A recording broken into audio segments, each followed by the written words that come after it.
I have a stand-up clip where I talk about gun control, and every time I post it, I get the same 24 Oh, let me do the intro. Welcome back to the Purple Political Podcast. Today I'm reacting to defeating every argument against gun control. Let's see if he's correct. Let's dive into it. asinine responses. Here goes. Number 1.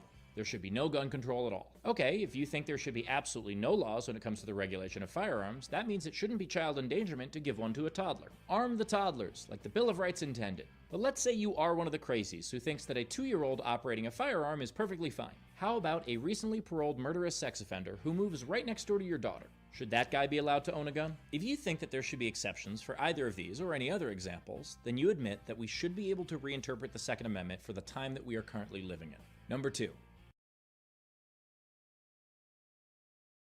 I don't know about the final statement he just said, but I do agree to the fact that saying that we shouldn't have no gun control is ridiculous.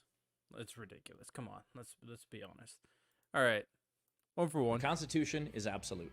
No, it absolutely isn't. You know how I know? Because that is what an amendment is. It is the Constitution being amended. 27 times the United States has seen fit to... All right, let's there's one amendment that I'm gonna pause. 27 times the United States protects rights not stated in the Constitution. The 9th Amendment is what's up. has seen fit to fix something that the Constitution either left out or got completely wrong. In fact, the 18th Amendment was prohibition, and that was repealed by the 21st Amendment. But to get a bit more into the weeds, the first 10 amendments are commonly known as the Bill of Rights. That document was greatly influenced by one that preceded it by 2 years, the Declaration of the Rights of Man and Citizen. If you haven't heard of that, that's because it's not an American document. It is a French Revolution document drawn up by Lafayette and Thomas Jefferson. The basic concept is that we all have unlimited rights until those rights infringe on the rights of someone else. And if you've never read or even heard of the document that the Bill of Rights is based on, I'm not going to accept your self-appointed expertise. Number 3. That's just what? It sounds like he's just being kind of condescending. Okay, sure, but the Constitution is not perfect, but okay. Why would we make it tougher for responsible people to own a gun? Because then it would also be harder for irresponsible people to own one. What a lot of anti-gun control people don't realize is the vast majority of the left doesn't actually want to get rid of guns. What we want is people who own them to be educated and responsible. Let's say you're in a situation with one of those good guys with a gun I always hear so much about, and I'll get to that fallacy later. You're just out shopping when suddenly a gun-wielding maniac grabs you. Thankfully, a good guy with a gun steps forward. Now, before that guy shoots, do you hope that he learned how to aim? So do I. Think of gun regulations like locking your door. Why bother to lock it when someone could still just smash your window? You lock your door because any deterrent, no matter how small, reduces the likelihood of a crime. Also, making it harder to own a gun actually rewards responsible gun owners by making it more of an exclusive club. You're welcome. Number 4. You're already required to... I mean, that's not... He didn't really kind of combat the point that was made in reference to why should we make it harder for responsible people to own a gun? Because the argument inherently is responsible people will get a gun legally, irresponsible people will get their gun illegally. So if you make the responsible person give them a harder time to obtain a gun, it'll be you're not really addressing the point of, okay, how will they deal with the irresponsible people who gets the gun illegally, right? So inherently there's stuff that I do agree with in terms of, it being a deterrent, but I don't think he addressed the point really, but more so kind of, weaseled it a little bit, kind of maneuvered it a little bit. To register guns. Except you're not. See, you're required to register some guns in some places, but 42 states, and we have 50 of those by the way, do not require mandatory registration. But if you did register your gun and you think that that's fine, well then you should support other people registering theirs as well. One more thing.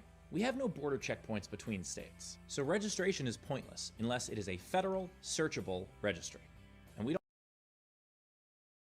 Okay, again, kind of condescending to say it's pointless is kind of eliminates the aspects of the 8 states that you're referencing having registration policies, because the majority of people within that state is not moving to another state to bring their gun, right? You know what I'm saying? So if you go in the borders of said state, then you would probably have to register your gun. You know what I'm saying? So very, like I said, a little condescending. We don't have that. Number 5. Gun registration leads directly to confiscation. What a hilariously untrue statement. Let's start with Yeah, I Canada. don't agree In with that 1995, Canada passed the Firearms Act, mandating registration. Yet Canada still has the 8th most guns per capita of any country at 34.7%. The people who say that Canada confiscates guns are either wrong or lying. Even with a new strict proposed bill that has not yet passed, buyback is still voluntary. Finland has a gun registry, and they're at 32.4% guns per capita. Australia, the United Kingdom, Bangladesh, Costa Rica, Iceland. There are over 100 countries that require owners to register guns that haven't confiscated them. Have any regimes confiscated guns? Sure, but people also fuck sandwiches. I'll explain. Gun registration can lead to confiscation, the same way that making a sandwich can lead to sticking your dick in a grilled cheese. It is possible, but to argue that it's inevitable shows a complete misunderstanding of statistics. Number 6. I mean, I don't agree with the sentiment that just because you register a gun, that means they're going to confiscate them. I don't agree with that, so. The government would confiscate all guns if they could just get away with it. That is a story I've been hearing for decades. The Democrats were coming for your guns back in 2008 when Barack Obama got elected. Except that was 13 years ago. Back then, the Democrats held the presidency, the House of Representatives, and a filibuster-proof supermajority in the Senate. Did they come for your guns then? No? Weird. The only laws on the books that enable confiscation are red flag laws. Those are passed at the state level, and they require both a red flag and red tape to decide individually if someone is no longer competent to own a firearm. The state with the most confiscations under their red flag law is actually Florida, and they can't even confiscate in most counties unless the owner agrees to it. And even then, Florida, the state that leans on red flag laws the most, sees confiscations at the rate of fewer than 1 per 10,000. There is absolutely no boogeyman going from house to house confiscating your guns. Red flag laws aren't frequently used, and they're even less frequently misused. If your argument is red flag laws, then your argument is a red herring. Number 7. Well, I think the argument mostly is in reference to the aspect of the Second Amendment being utilized to ensure that people have the means to fight against the federal government just in case they go surpass the authority and power that they were originally given, right? So you didn't address that point inherently. You just said, as of right now, we don't really do it. But the potential, like you said, you talked about deterrence earlier, but the potential for it to happen in the future needs a deterrent, and that deterrent is the Second Amendment, is the argument. So you didn't really address the core part of that argument, right? You just said This it kind of any of your doesn't happen business. now. This is That's a what he quick said. one, because kids getting shot at schools and adults getting shot at concerts is everyone's business. Mass shootings don't have to happen to me Yeah, in this order is a for me dumb not to want question. them to happen to other people. Number 8. Registration won't actually do anything. This is a great argument. If you don't understand chain of liability distribution, in most states, when a private seller sells a gun to someone with no background check that is later used in a crime, do you know who's at fault? No one. You've been in an accident, and now the insurance company is trying to bully You've you been in into an taking their accident, but now lowball the offer. insurance company Don't is doing take it. something crazy. Call us today. There are no fees unless we win money for you. O'Connor, Achani, and Levy, your legal team. Have you ever looked at a tree and thought, can I drink this? I did. Hi, I'm Aubrey Plaza, co-founder of Wood Milk, the world's first and only milk made from wood. Here at Wood Milk Orchards, I'm sure we're you certain guys don't want to watch that ad either. Almost every state allows private sales of firearms with no background checks. And in most states, if you leave a loaded weapon unattended on a sidewalk, the steepest punishment you'll get is the fine for littering. What registration does is take straw purchases from an honor system to an easily trackable crime. And it's not just about creating laws that would prevent the sale of firearms to people who are not mentally fit to own them. It's about creating laws that are actually smart enough to stop that from happening. Registration makes sure that the buyer and the seller are both responsible for following the law, instead of just hoping they'll be. Number 9. Hitler made people register guns.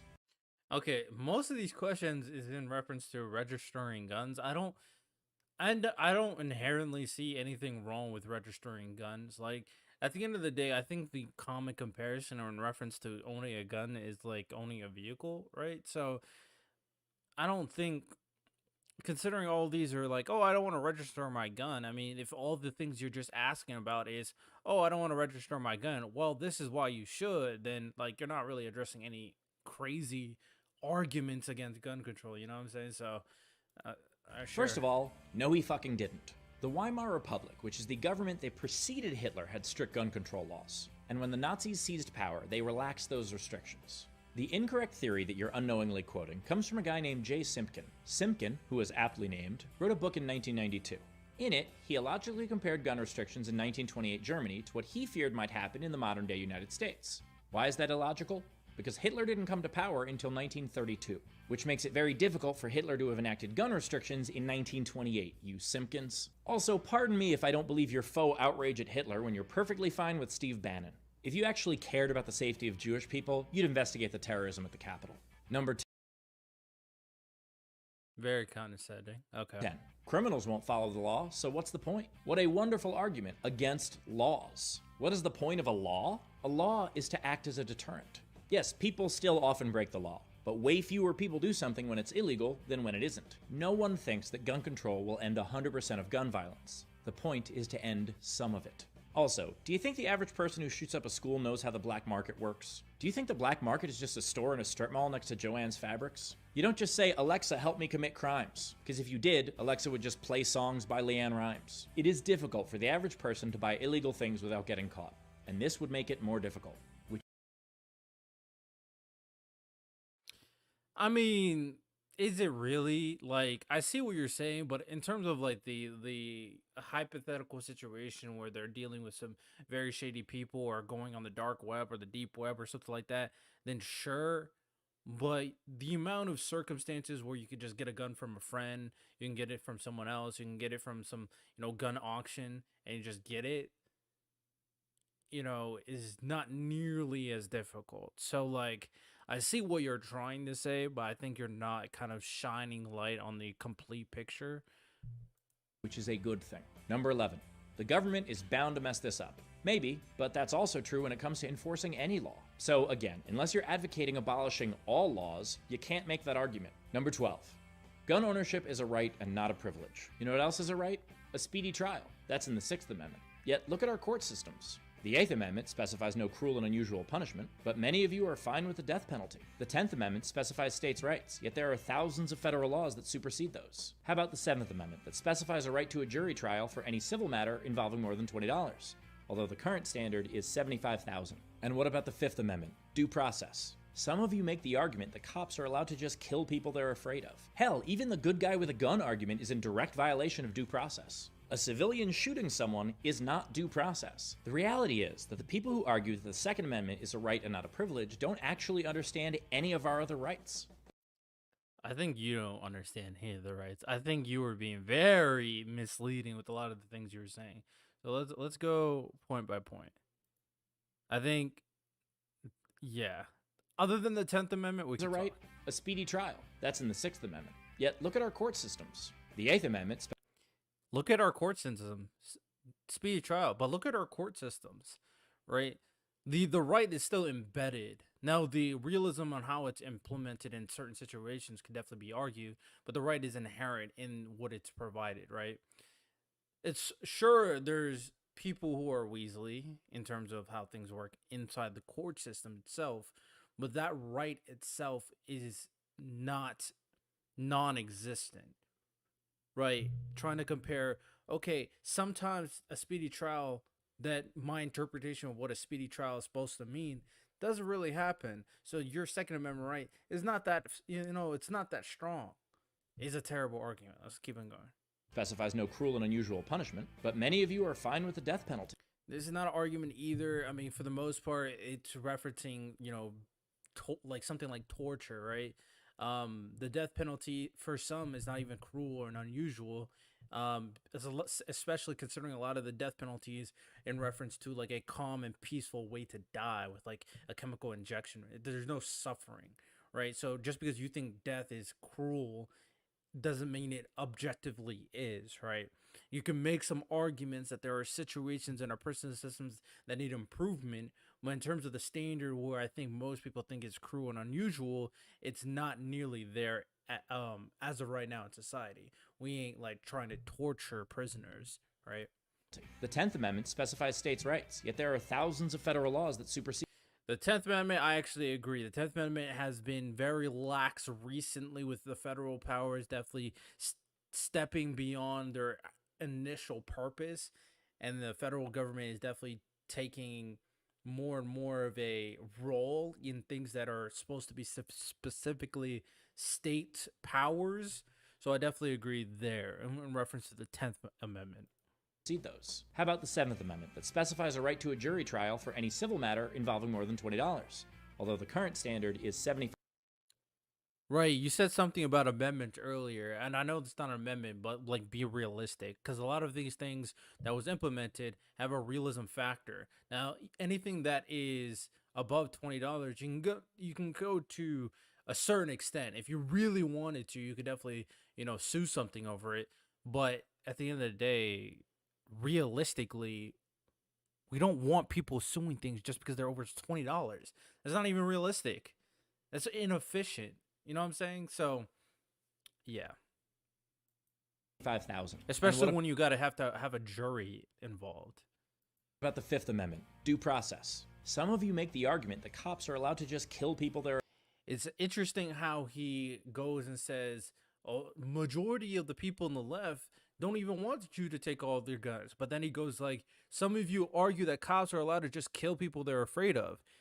The majority of people do not agree with that. So you are kind of being hypocritical. Are afraid of. Hell, even the good guy with a gun argument is in direct violation of due process. A civilian shooting someone is not due process. The reality is that the people who What? That's not due process. If you're a civilian and you're shooting someone that's actively committing a crime, a due process is not necessary in that situation. Like, what are you talking about, dog? argue that the Second Amendment is a right and not a privilege don't actually understand I don't think you understand how the rights work. any of our other rights. And if you're questioning whether or not a comedian is enough of a constitutional scholar to make this video, okay. Aside from this video being full of well-researched, fully sourced arguments, I'm an honors-level American history graduate of Columbia care. University. I'll put my diploma up against your memes any day. Wow, mic drop. Wow.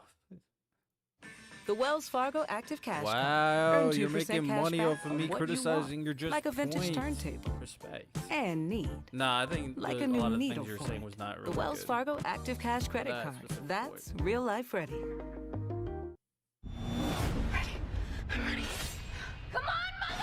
Scream, now streaming.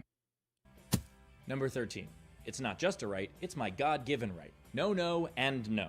Yeah, I Even don't if you buy are that. a religious person, God did not write the Second Amendment. James Madison did. Also, there are only 3 countries in the world that have gun ownership granted as a right in the Constitution: the United States, Mexico, and Guatemala. So unless you think the rest of the entire world are a bunch of godless heathens, maybe let's keep this argument to civics. Number 14. What's the point? It'll never work. Well, gun control has worked over 100 times in other countries. If your argument is that it just can't work in America, then you are saying that Americans are either uniquely violent or stupid or both. That doesn't That's a very dishonest way to put it. It can be something completely different, but okay. Yeah, no. Okay. sound very patriotic to me. Also, again, it doesn't have to. Kinda It just manipulative has to words, work but all better. right. In the 1980s, Mothers Against Drunk Driving started pushing reform. In 1985, drunk drivers accounted for 41% of all American traffic fatalities. Within 10 years, that number plummeted all the way down to 32%. Do people still die from drunk drivers? Sure. Is it way better than it used to be? Also sure. Number 15. Chicago has some of the strictest gun control, but some of the most violence in America. So here's an odd thing. The city with the highest murder rate is actually St. Louis, followed by Baltimore, Birmingham, Detroit, and Dayton, Baton Rouge, New Orleans, Kansas City, Memphis, and Cleveland. So Chicago isn't even in the top 10. Where Wait, exactly is Chicago? Number 28. Just below I don't know if this is true. Hold on. down to 32%. Do people still die from drunk drivers? Sure. Is it way better than it used to be? Some of the most violence in America. So here's an odd thing. The city with the highest murder rate is actually St. Louis, followed He used murder rate. Okay. Okay. Murder rate. Interesting. All right, let's... Because I don't know if that's true. If it's true, good on you. But I don't know if that's true.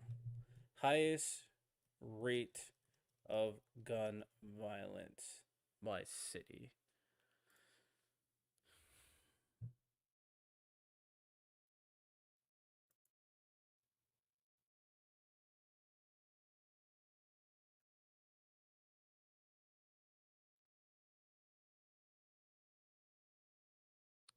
Okay, when was this article made? Can I get a little bit more current? That's good enough, all right? CNN. Let me see if I can find a more current one. November 4th.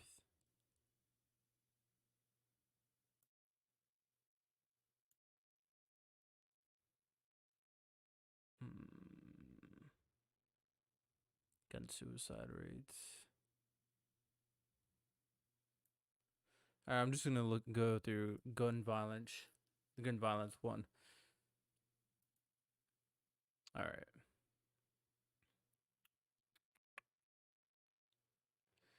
People debate the need, arm, blah blah blah. The top states by gun death rates are, I don't even know if this is like a murder rate or suicide rate though.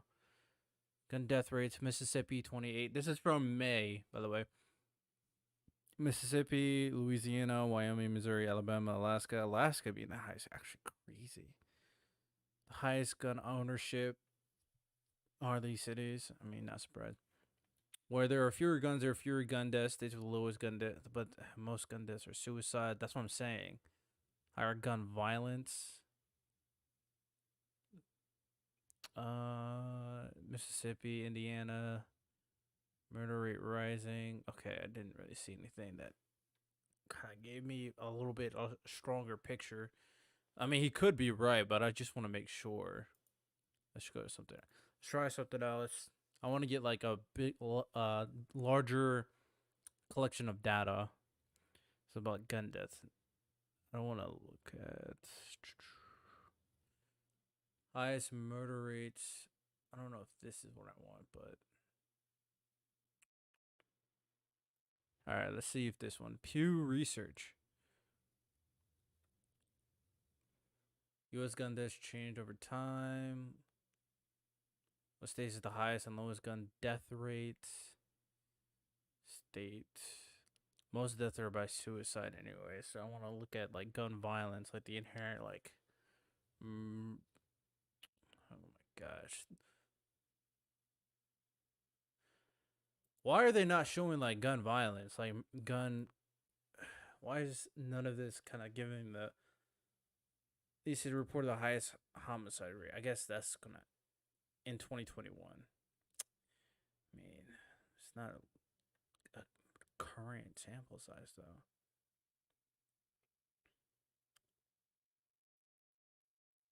Okay, how about this? What is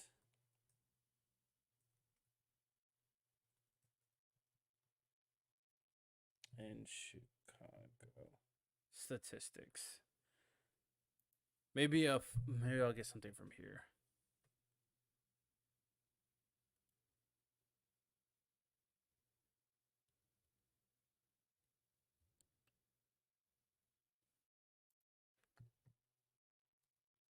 Chicago rank in gun violence.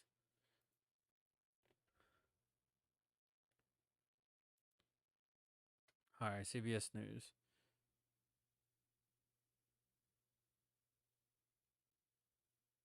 All right, hopefully this kind of gives a better mass shootings. Okay, well, mass shootings are a little bit of a unique statistic, but I want to look at mass shootings. Are we serious? Like, mass 811 is crazy. Mass shootings by city, 811 is crazy. That's so much. What the freak? That's way more than so many of these. Many are willing to come forward because of the fear after a mass shooting. Trust in Chicago's neighborhoods. I don't know. I don't think that statistic is true. I can't really find what I'm looking for, though, in terms of like a proper breakdown, because I don't even want to use mass shootings when it comes to gun violence. I want to use like straight up gun homicides, because that's a little bit more indicative on the gun violence going on. Mass shootings are kind of a special statistic. I don't really kind of count them as same. Okay.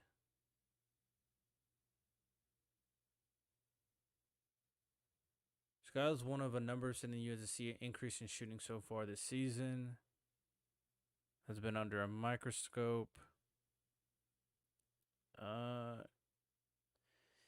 Okay, I'm just gonna keep on watching the video because I can't find the statistic I'm looking for, and I feel like it's taking way too long. But I don't think this guy's being honest because look at the words he uses in this statement right here. He literally says, Chicago has some of the strictest gun control, but some of the most violence in America. So here's an odd thing. The city with the highest murder he uses highest murder rate. So this is not really talking about specifically just gun violence, right? Kind of a dishonest statistic. rate is actually St. Louis, followed by Baltimore, Birmingham, Detroit, and Dayton, Baton Rouge, New Orleans, Kansas City, Memphis, and Cleveland. So Chicago isn't even in the top 10. Where exactly is Chicago?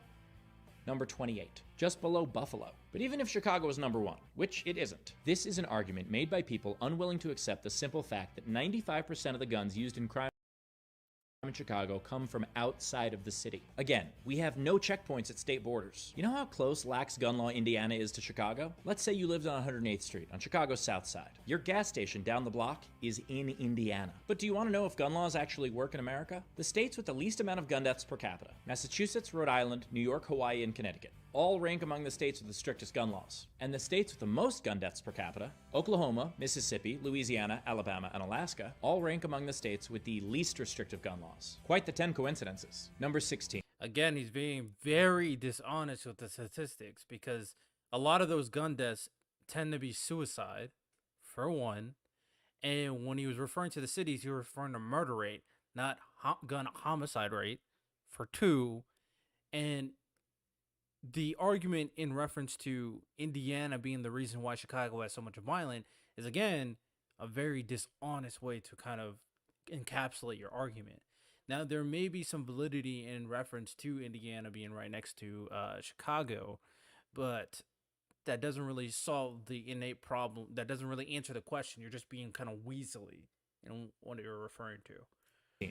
But what about this completely untrue thing that I made up or repeated without fact-checking? The amount of lies that are used to distract from the gun control debate is staggering. I get dozens of them on each of my posts. For instance, this gem. It's illegal to own an airsoft gun in Canada. Weird, because it's not. It took me 11 seconds of Googling to find out that that's not even close to true. There's a new bill that is currently being debated, not yet passed, that would ban some types of airsoft guns. Specifically, ones that are designed to look and operate like conventionally regulated firearms. And that is simply not the same thing as all the ones that already exist being banned. That's like saying that because Canada is currently debating whether or not it's legal to own a lion as a house pet, you suddenly can't have cats. No, what? What? What is this analogy, bro? Oh my god. What? I don't think that's the same at all. Unless you're saying the airsoft guns they plan to ban are like the fire rate is comparable to like a Glock or something. Like, then what? Number because it 17. looks like a It does not firearm. matter how unmatched citizens would be if the government ever came to take their guns, because soldiers and police officers simply wouldn't do that. This is a particularly weird argument, because you can't be afraid that the government is coming to take your guns and also be sure that the government is not coming to take your guns. Who is it that's going to come take your guns if not soldiers and police officers? Babs from the DMV? The reality is that guns will not protect you from a government that is hell-bent on seizing them from you. Because in this weird Rambo fantasy of yours, the people coming for the guns are soldiers, and they're a lot better trained and equipped than you are. Number 18. That was a stupid argument.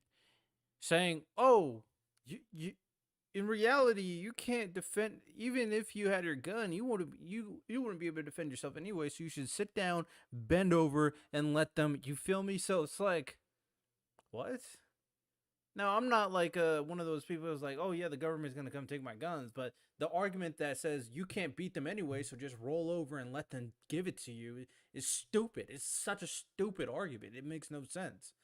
If the government does come for our guns, we can fight them off. Just look at Vietnam. Do you think that the terrain of Vietnam is similar to the United States? That was a war fought predominantly in jungles, not suburban strip malls. And do you think that technology has not advanced in the last 50 years? Do you think that the gap between what the military has and what civilians have is the same as it was in 1975? And even if it was, do you have any idea how many casualties there were in Vietnam? 3% of North Vietnam died in that war. 3%. That would be about 10 million Americans. Number 19. So bend over and let them give it to you, and let the government do whatever you want. That's what he's saying, right?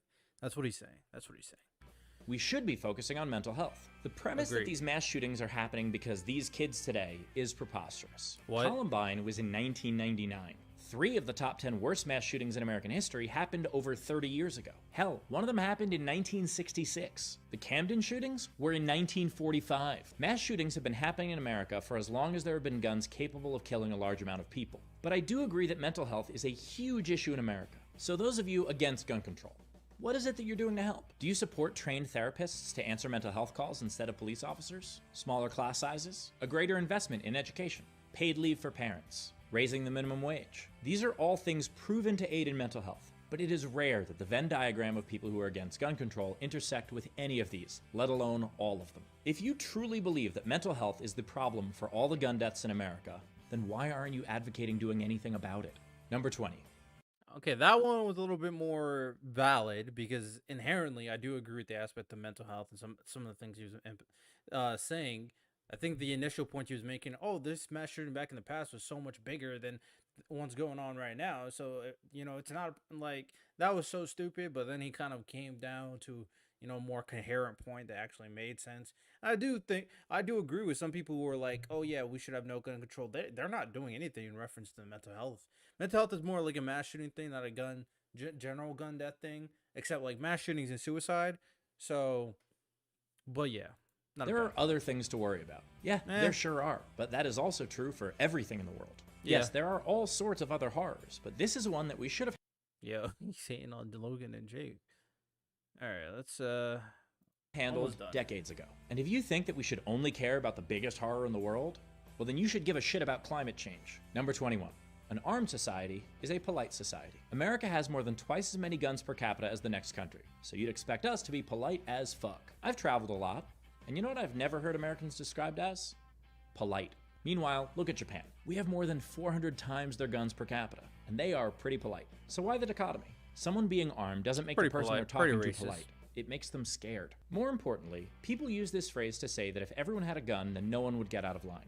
But that's not actually what this quote means. The quote comes from science fiction writer Robert Heinlein's book Beyond the Horizon, in a passage about how guns are a great tool to kill people weaker than you. This is actually a quote about just how bad things can get when everyone is armed. Number 22. The best thing to stop a bad guy with a gun is a good guy with a gun. In 2011, Representative Gabby Giffords was shot in Tucson, Arizona. When the shooter stopped to reload, bystanders pounced on the guy and subdued him. Just then, someone else who had heard the gunfire came charging out of a Walgreens and almost shot one of the bystanders, because sometimes people who mean well can be idiots. More importantly, the statistics do not bear out this argument at all. Justifiable homicides exist, like self-defense. In 2018, for each one of those, there were 34 other gun homicides and 82 gun suicides. In fact, someone is statistically twice as likely to use a gun to accidentally kill themselves than to save a life. And victims who were in possession of a gun during a crime were shot at 4 times the rate as people who were unarmed. It seems as though the main thing that can help a bad guy with a gun is a good guy with a gun. Number 23. That's the dumbest. So he laid out a lot of statistics. Inherently, there is legitimacy in the reference to the aspect of stupid people with guns can be very stupid and accidentally kill themselves. So that's where training comes along. That's where certain things in reference to gun and safety comes along. That has nothing to do with the good guy, bad guy stuff. That's 2 separate situations. He put them together to try to prove a point. Another point he kind of what is it called? What is it called? It's like anecdotal evidence that he brought in reference to the person who almost shot a bystander was stupid. He just brought up one situation and tried to prove some type of point. So I don't know what that was all about.